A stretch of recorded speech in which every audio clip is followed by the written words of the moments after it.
जो है कि लाइक और चैनल पर नए हैं तो सब्सक्राइब और एक प्यारा सा कमेंट जो है कि अपना विचार प्रकट करते हुए कमेंट बॉक्स में कर दीजिए कि आपको वीडियो कैसा लगता है। इस चैनल से दी गई जानकारियों से आप किस तरह लाभ प्राप्त करते हैं और आपका दिल बाग बाग हो जाता है और आपको तमाम तरह की सुविधाएं और लाभ प्रदान करने का काम केंद्र की मोदी सरकार के तरफ से किया जा रहा था और उससे जुड़े अपडेट दिन प्रतिदिन हम आपको देने का काम करते हैं। और इसी कड़ी में आज टी.एस. ठाकुर और एच.एल. दत्तू की खंडपीठ, जो सुप्रीम कोर्ट की खंडपीठ है, न्यायपीठ है, उसने जो है कि बड़ा फैसला दे दिया है।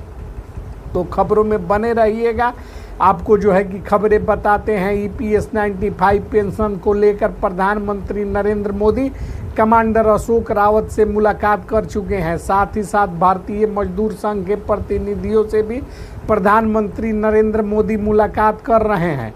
कुल मिलाकर प्रधानमंत्री मोदी से कमांडर अशोक रावत की मुलाकात के बाद भारतीय मजदूर संघ इस मुलाकात के मायने तलाश रहा है। आपको बता देना चाहते हैं कि भारतीय मजदूर संघ भी लगातार प्रधानमंत्री से इस बात का मांग करता रहा है कि EPS 95 पेंशन की राशि 1000 आज के समय में पर्याप्त नहीं है और इसे बढ़ाया जाए। अब हम आपको बता रहे हैं कि आखिर प्रधानमंत्री EPS 95 प्रतिनिधियों से मुलाकात तो कर रहे हैं, किंतु EPS पेंशन की राशि बढ़ क्यों नहीं रही है।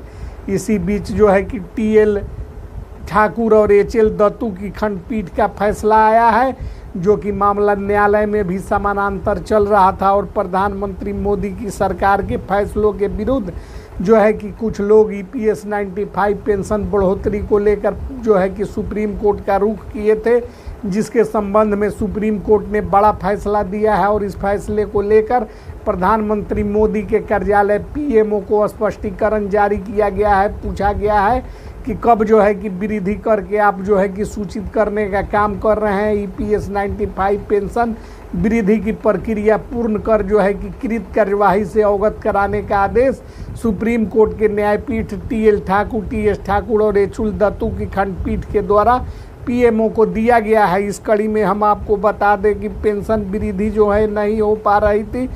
इसके पीछे सबसे बड़ा कारण भारत पाकिस्तान के बीच छिड़ा संघर्ष था, जिसकी वजह से अभी तक EPS की राशि बढ़ोतरी का कार्यक्रम स्थगित किया गया था।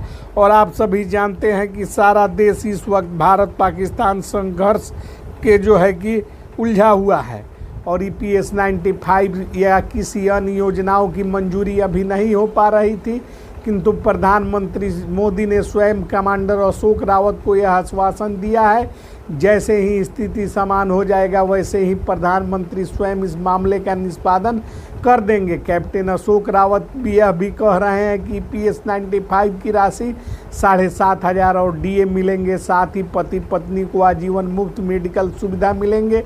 तो कुल मिलाकर निष्कर्ष यह निकलता है कि सुप्रीम कोर्ट के द्वारा जो है कि दिए गए फैसले और प्रधानमंत्री मोदी के सकारात्मक रवैये के उपरांत आप सभी का अभी थोड़ा इंतज़ार जो है कि लगता है, किंतु इसके अलावा जो है कि आपको बता देना चाहते हैं कि सुप्रीम कोर्ट की फैसला जो है कि एक रामबाण की तरह होता है, जो अचूक होता है और इसका जो है कि कोई तोड़ नहीं है सरकार के पास। और TL ठाकुर और एच.एल. दत्तू की खंडपीठ के द्वारा दिए गए फैसले और कृत कार्यवाही से अवगत कराने की मांग पर जो है कि सरकार बाध्य होकर EPS 95 पेंशन की राशि 7500 DA और प्लस पति पत्नी को आजीवन मेडिकल सुविधा उपलब्ध कराने को बाध्य हो जाएगी।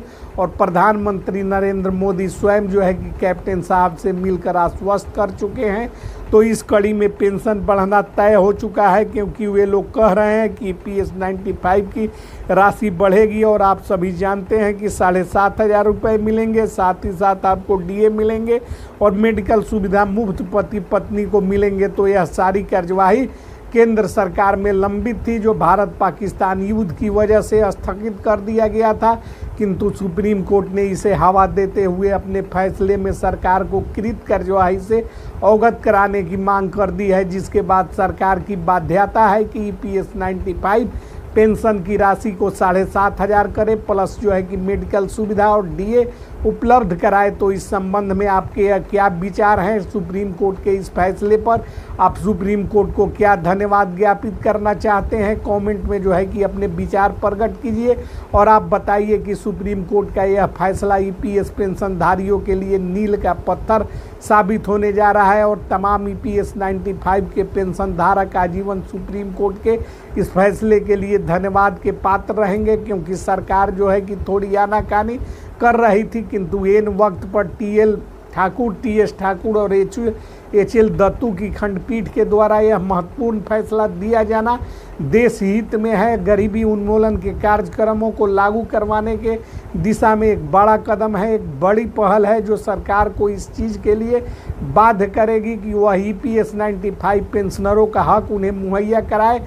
तो वीडियो कैसी लगी कमेंट में विचार प्रकट करना मत भूलिएगा और जो है कि आगे आपको हम दिखाते हैं जो है कि इससे जुड़े महत्वपूर्ण अपडेट।